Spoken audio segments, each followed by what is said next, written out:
Hello all வணக்கம் and welcome back to Naga two hands. So Japanese லாங்குவேஜோட katakana எழுத்து வடிவம் பார்த்துக்கிட்டு இருக்கோம். அதிலும் குறிப்பாக கிஹோன் ஒன் அப்படின்னு சொல்லப்படுற முதல் 46 எழுத்துக்களை 5 தான் பார்த்துக்கிட்டு இருக்கோம். இதுக்கு முன்னாடி ஹிரகானா நம்ம பார்த்து முடிச்சாச்சு. அதோட வீடியோஸ்லாம் நம்மளோட சேனல் அவைலபிளாக இருக்குது. நீங்கள் ஜாப்பனீஸ் லாங்குவேஜ் படிக்கிறீங்க, தமிழ் வழியாக படிக்கிறீங்க அப்படின்னா கண்டிப்பாக அதெல்லாம் செக் அவுட் பண்ணி பாருங்கள். ஸோ இன்றைக்கி கத்தாக்கானாவில் ஹா வரிசை நம்ம முழுவதுமாக பார்க்க போகிறோம். So let's start.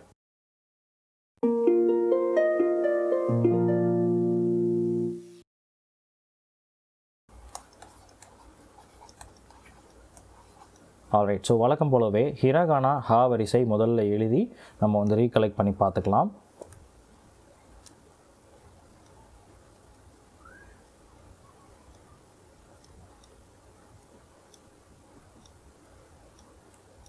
ஸோ இவ்வளவுதான்.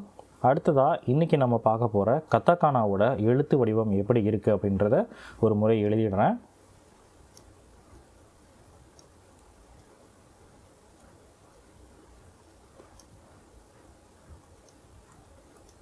ஸோ இவ்வளவு தான் ஹா, ஹி, ஃபு, ஹே மற்றும் ஹோ உடைய கத்தாக்கானா எழுத்து வடிவம் இவை.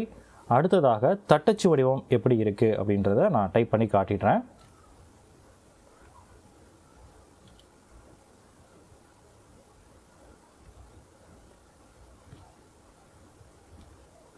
ஆல்ரைட். ஸோ இவை தான் கத்தாக்கானா ஹா வரிசையோட தட்டச்சு வடிவம். இப்போ நாம் இந்த ஹா வரிசையோட எழுத்துக்களை எப்படி நினைவில் வச்சுக்கிறது அப்படின்றத ஒன் பை ஒன்னாக பார்க்கலாம். முதலாவதாக ஹா. ஸோ ரொம்பவே சிம்பிளான வடிவம் தான். இதில் ஞாபகம் வச்சுக்கிறதுக்குன்னு தனியாக எதுவும் உருவகம்லாம் நம்ம மனதில் நிறுத்தி கொள்ள தேவையில்லை. ஜஸ்ட் இந்த 2 கோடுகளை நம்ம இங்கே இருக்கிற அமைப்புலேயே நம்ம வரைஞ்சா மட்டுமே போதுமானது. ஸோ அடுத்ததாக ஹி. ஹீயும் ரொம்பவே சிம்பிளான வடிவம் தான். முதல்ல இந்த கோடை நம்ம போடணும், சற்று மேல் நோக்கி இருக்கணும். பிறகு இந்த ஸ்ட்ரோக் இது நம்ம தமிழில் போடுற டா மாதிரி இருக்கணும். இந்த ஹீயை நினைவில் வச்சுக்கிறதுக்கு தனியாக நிமானிக்ஸ் எதுவும் எனக்கு தேவைப்படலை. ஸோ அடுத்ததாக ஃபு அப்படின்றது. ஸோ ஃபு அப்படின்றதுக்கு நம்ம ஹிரகானாவில் ஃபுஜி மவுண்டைன் நம்ம பார்த்துருப்போம். ஸோ இந்த இடத்துல ரொம்பவே சிம்பிளான வடிவம் தான். ஒரு நேர்கோடு, அப்புறம் ஒரு வளைந்த கோடு. ஸோ இந்த ஃபு அப்படின்றதெல்லாம் பார்த்திங்கன்னா நம்ம ஆல்ரெடி ந வரிசையில் நூ அப்படின்ற ஒரு எழுத்தை பார்த்துருப்போம். ஆல்ரைட், இப்படி இருக்கும். ஸோ அதில் இந்த முதலாவதாக வர்ற அந்த ஸ்ட்ரோக் மட்டுமே தான் இங்கே ஃபு அப்படின்னு அழைக்கப்படுது. நீங்கள் இதை ஊ கூடலாம் குழப்பிக்கொள்ள வேண்டாம். ஊ இப்படி இருக்கும், பட் ஆனால் இங்கே ரொம்ப ஃப்ளாட்டான வடிவம் தான். ஸோ இந்த டிஃப்ரென்ஸ் எப்படி இருக்குது, டிஃப்ரென்ஸ் எல்லாம் எப்படி ஐடென்டிஃபை பண்ணுறது இந்த கத்தாக்கானா எழுத்துக்களுக்கு இடையில் அப்படின்றதெல்லாம் தனியாக நம்ம ஒரு லெசனில் பார்க்கலாம். ஸோ இப்போதைக்கு இதை மட்டும் நீங்கள் ஞாபகம் வச்சுக்கோங்க. இது ஒரே ஒரு ஸ்ட்ரோக். அடுத்ததாக ஹே. ஹே உங்களுக்கு ஹிரகானாவில் இருக்கிற அதே ஹே வடிவம் தான். ஸோ ஹிரகானாவோட ஹே வடிவம் இந்த மாதிரி வரும். ஹெட் ஆஃப் அ மவுண்டைன் அப்படின்னு சொல்லி நம்ம ஞாபகத்தில் வச்சுருந்துருப்போம் ஹிரகானா படிக்கும் பொழுது.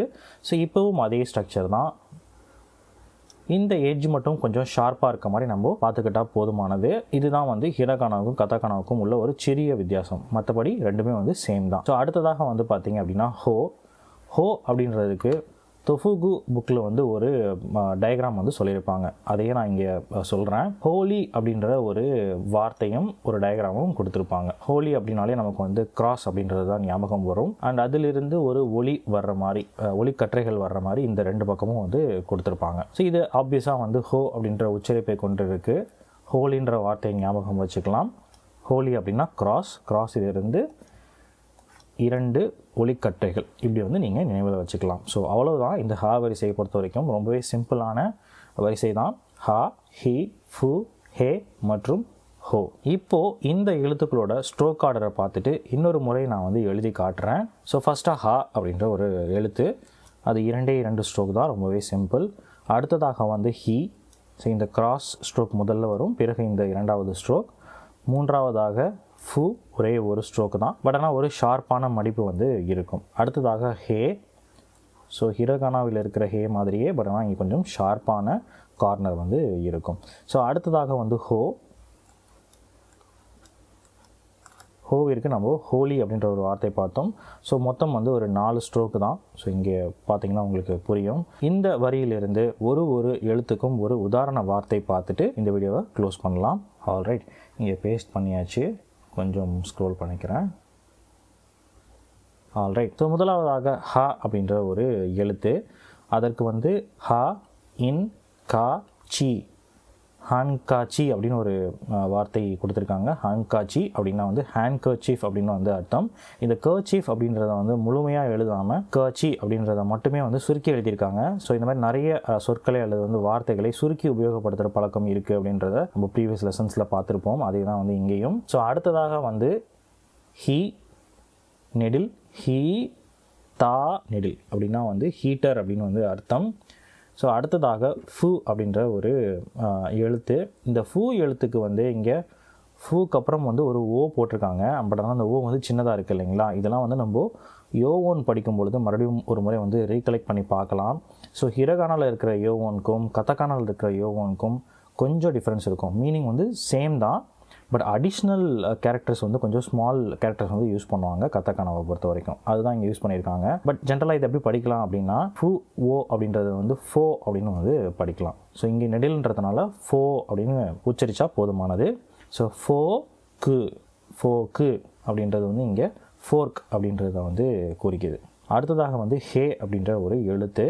ஹே ஆ சு த இ ரு, ஹேஸ் தயிர், ஹேர் ஸ்டைல் அப்படின்றது தான் வந்து ஜப்பானிய மொழியில் வந்து இந்த மாதிரி வந்து உச்சரிப்பில் எழுதியிருக்காங்க, வேறு ஒன்றும் இல்லை. ஸோ கடைசியாக வந்து ஹோத்தேரு அப்படின்னு எழுதியிருக்காங்க. ஹோத்தேரு அப்படின்றது ஹோட்டல் அப்படின்றது தான். ஸோ அகெயின் எல் சவுண்ட் எங்கெல்லாம் வருதோ அதை வந்து ஆர் சவுண்டுக்கு வந்து ஜாப்பனீஸ் வந்து மாற்றிக்கொள்வார்கள் அப்படின்றத நம்ம பழைய லெசன்ஸில் பார்த்துருக்கோம். அதுதான் வந்து இங்கே யூஸ் பண்ணியிருக்காங்க. ஸோ இதுவும் நினைவில் வச்சுக்கிறதுக்கு எளிமையான வரி தான். நான் முந்தைய லெசன்ஸில் சொன்ன மாதிரி கதகானா எத்தனை பேருக்கு வந்து உங்களுக்கு பார்க்குறதுக்கு கஷ்டமாக இருக்குது அப்படின்னு தெரில. பட் நான் வந்து பர்சனலாக இது ரொம்ப கஷ்டமாக இருக்கிறதா ஃபீல் பண்ணேன் என்னோடய ஏர்லியர் டேஸில். பட் படிக்க ஆரம்பித்ததுக்கப்புறம் ஹிரகானாவை காட்டிலும் கதகானா வந்து ரொம்ப எளிமையாக வந்து படித்து முடிச்சிட்டேன். ஸோ நீங்களும் வந்து தயக்கம் இல்லாமல் வந்து ட்ரை பண்ணி பாருங்கள். ஸோ அடுத்ததாக வந்து கானா சார்ட்டில் இந்த ஹா வரிசை எப்படி இருக்குது அப்படின்றத பார்த்துட்டு இந்த வீடியோவை க்ளோஸ் பண்ணலாம். ஆல்ரைட், ஸோ நம்ம மிடில் ஆஃப் த லைனில் இருக்கோம். ஹா வரிசை ஹா, ஹி, ஃபு, ஹே மற்றும் ஹோ, இவை தான் வந்து ஹிரகானாவோட எழுத்து வடிவம். ஸோ இன்றைக்கி நம்ம பார்த்தது வந்து கதகானா எழுத்து வடிவம் ஹா, ஹி, ஃபு, ஹே மற்றும் ஹோ.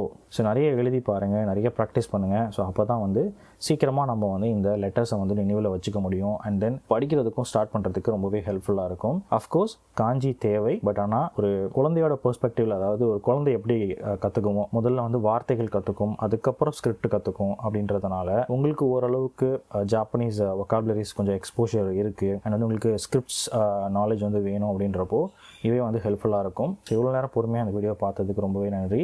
உங்களை அடுத்த வீடியோவில் அடுத்த வரிசையோட வந்து மீட் பண்ணுறேன். அது வரைக்கும் பாய்.